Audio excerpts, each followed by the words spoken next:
Hi everyone, my self doctor Jitendra Kumar Saxena और आज मैं आप लोगों को इशू ऑफ शेयर्स समझाने जा रहा हूं। इससे पहले मैंने इशू ऑफ शेयर से रिलेटेड 2 वीडियो अपलोड कर चुका हूं।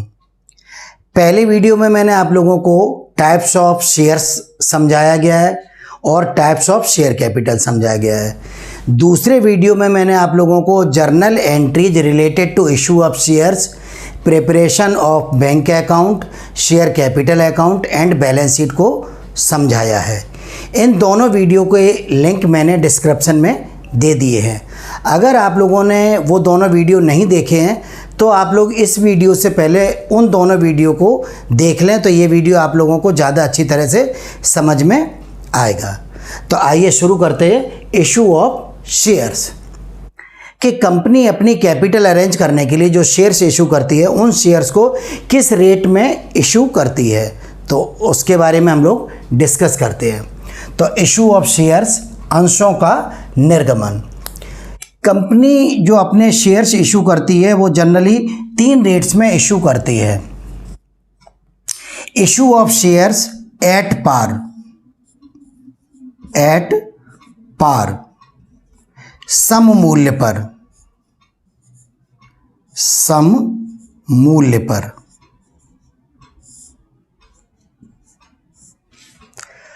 When the companies issued their shares equal to the face value, then it is known as issue of shares at par.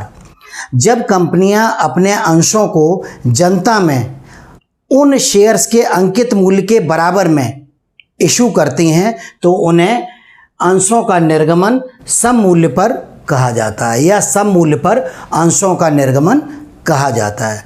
For example, अगर किसी कंपनी का शेयर 100 रुपये का है और उस कंपनी ने पब्लिक में उस शेयर को 100 रुपये में ही बेच दिया गया है तो issue of share at par या सम मूल्य पर अंशों का निर्गमन कहा जाएगा। सेकंड आता हमारा at premium.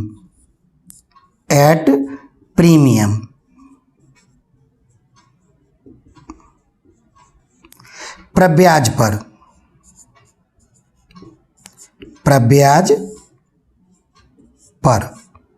Issue of shares at premium, प्रब्याज पर अंशों का निर्गमन।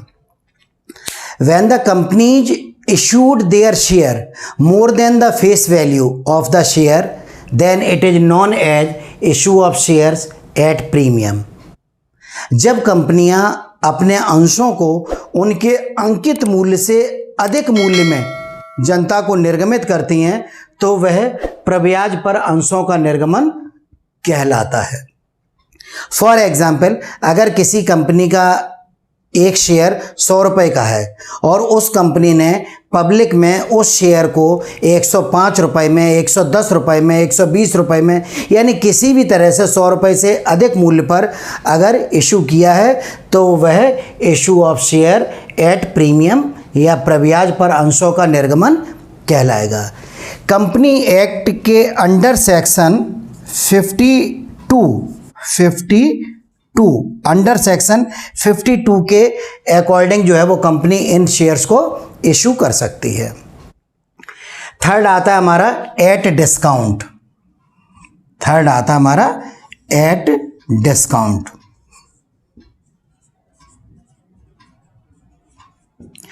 कटौती पर या बट्टे पर, कटौती पर कह सकते हैं या बट्टे पर कह सकते हैं। इसका जो है वो अंडर सेक्शन क्या था हमारा 53 था। When the companies issued their share to the public below the face value, then it is known as issue of shares at discount. जब कंपनियां अपने अंशों को उनके अंकित मूल्य से कम मूल्य में जनता को निर्गमित करती हैं तो वह कटौती पर या बट्टे पर अंशों का निर्गमन कहलाएगा। लेकिन जब से कंपनी एक्ट 2013 लागू हुआ है उस समय से इस अंडर सेक्शन 53 पर प्रतिबंध लगा दिया गया है।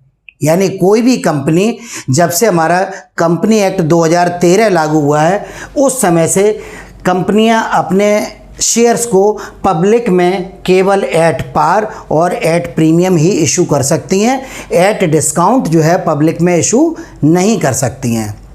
अगर कोई भी कंपनी इस प्रतिबंध का उल्लंघन करता है, यानी किसी भी तरह से अगर पब्लिक में एट डिस्काउंट या कटौती पर अंशों का निर्गमन कर देती है, तो उस कंपनी पर 1 लाख रुपए से 5 लाख रुपए तक का अर्थदंड लगाया जा सकता है और उस कृत्य के लिए जो भी एम्प्लॉय या कर्मचारी रिस्पॉन्सिबल होगा उसे 6 महीने की सज़ा भी हो सकती है और सज़ा और अर्थदंड दोनों भी लगाए जा सकते हैं। केवल कंपनियां अंडर सेक्शन 54 के अंतर्गत अपने डायरेक्टर को, अपने एम्प्लॉय को या किसी तकनीकी ज्ञान प्राप्त कर किसी व्यक्ति से कोई तकनीकी ज्ञान प्राप्त करने के लिए अंडर सेक्शन 54 के अंतर्गत स्वेट इक्विटी शेयर्स इशू कर सकती है। तो अंडर सेक्शन 54 के अंतर्गत स्वेट इक्विटी शेयर के अलावा कंपनी किसी भी व्यक्ति को या पब्लिक में अपने शेयर्स को एट डिस्काउंट इशू नहीं कर सकती है। तो वर्कर को या एम्प्लॉय को कर सकती है, डायरेक्टर को कर सकती है, या कंपनियां कभी कभी कोई तकनीकी ज्ञान या कोई इंटेलेक्चुअल नॉलेज को यूज करने के पर्पस से issue of share other than cash, यानी उनसे कोई टेक्निकल नॉलेज को ले लेती हैं और उसके बदले में शेयर को इशू कर देती हैं। तो इस तरह से स्वेट इक्विटी शेयर केवल इशू कर सकती हैं एट डिस्काउंट और पब्लिक में एट डिस्काउंट नहीं इशू किए जा सकते हैं।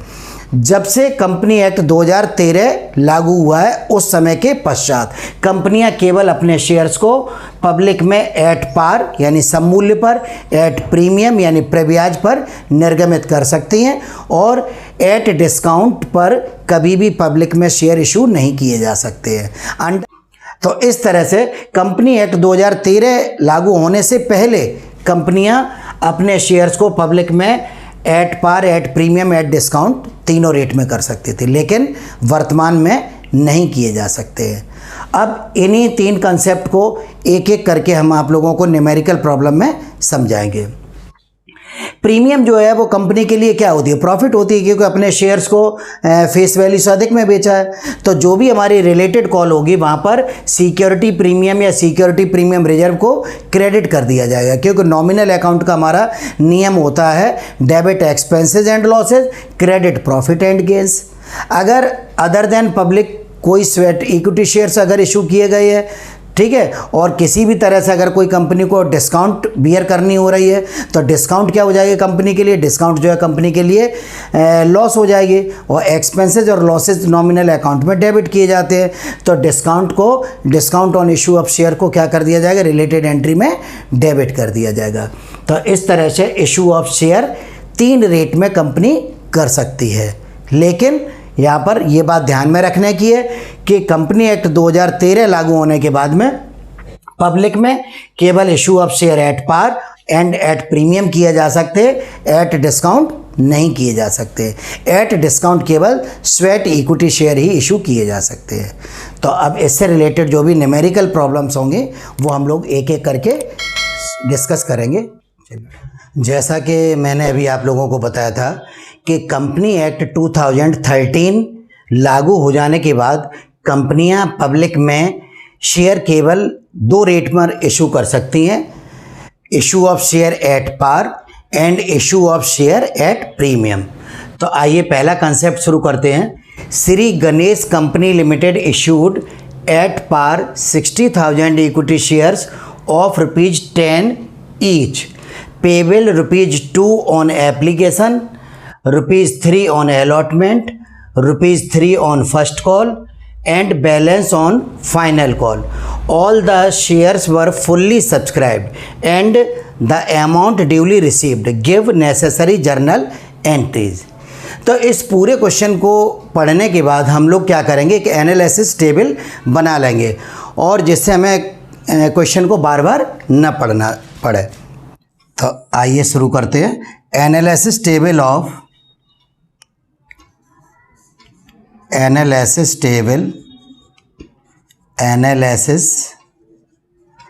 Table of 60,000 equity shares of rupees 10 each. अब देखिए टेबल में 3 कॉलम हमारे कंपलसरी होते हैं, उसके बाद अकॉर्डिंग टू रिक्वायरमेंट हमारे राइट हैंड पे कॉलम बढ़ते चले जाएंगे। पहले कॉलम का नाम हम रखेंगे कॉल्स, दूसरे कॉलम का नाम रखेंगे ड्यू, तीसरे कॉलम का नाम रखेंगे रिसीव्ड। तो क्वेश्चन को जब हम लोगों ने पढ़ा तो सबसे पहले क्या था, 2 रुपये जो है तो हमारे एप्लीकेशन पे हैं, तो application at the rate of 2, application at the rate of 2, allotment at the rate of allotment पर 3 है, अलॉटमेंट ₹3 ऑन फर्स्ट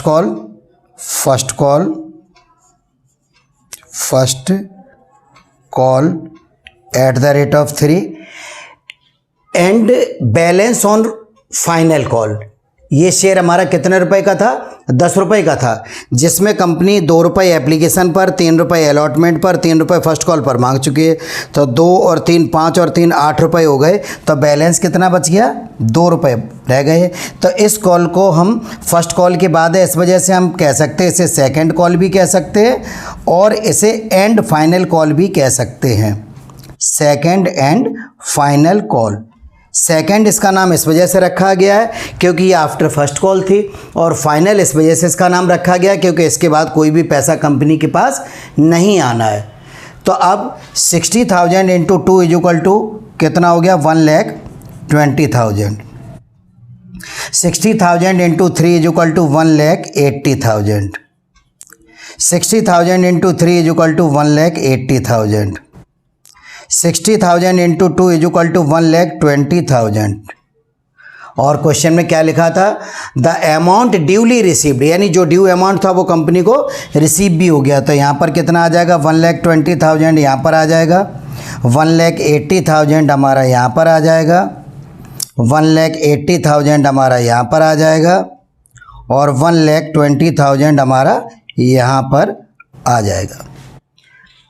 अब इससे रिलेटेड जो जर्नल एंट्रीज थी मैंने आप लोगों को बताया था, इससे पिछले वीडियो में मैंने मेंशन कर दी थी और उन्हें डिटेल में समझा भी दिया गया था।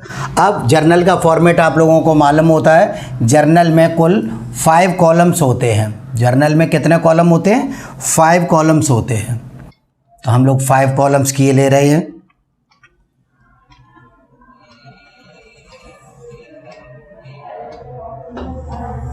फाइव कॉलम्स ही हमारे हो गए और यहाँ पर लिख लेंगे journal entries in the books of Ganesh company limited.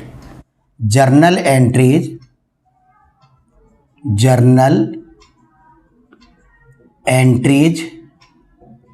In the books of Ganesh company limited. Ganesh company limited. और ये जो फॉर्मेट है, इसके पहले कॉलम का नाम क्या होता है, डेट। सेकंड कॉलम का नाम क्या होता है, पर्टिकुलर्स। थर्ड कॉलम का नाम होता है लेजर फोलियो।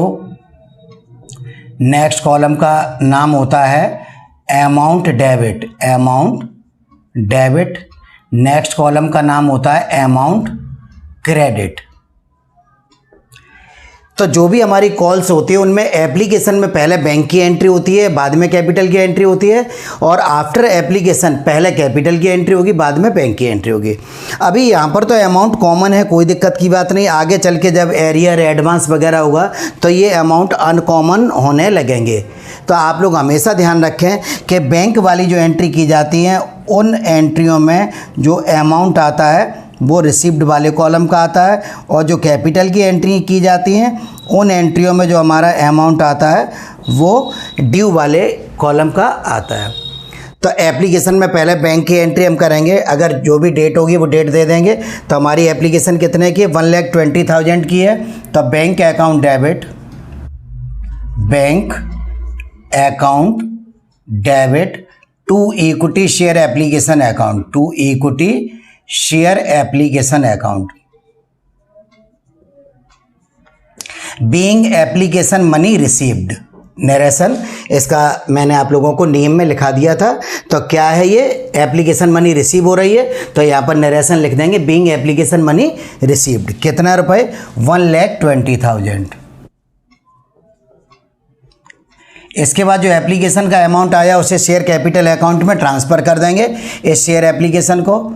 तो equity share application account debit, equity share application account debit to equity share capital account, to equity share capital account.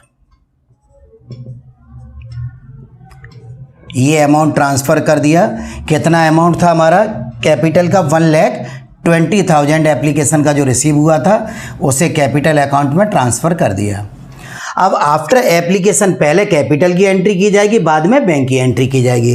तो आफ्टर एप्लीकेशन जो कॉल होती है उसका नाम क्या कहलाता है हमारा, अलॉटमेंट। तो अलॉटमेंट हमारा कितना ड्यू किया जाएगा, 1,80,000।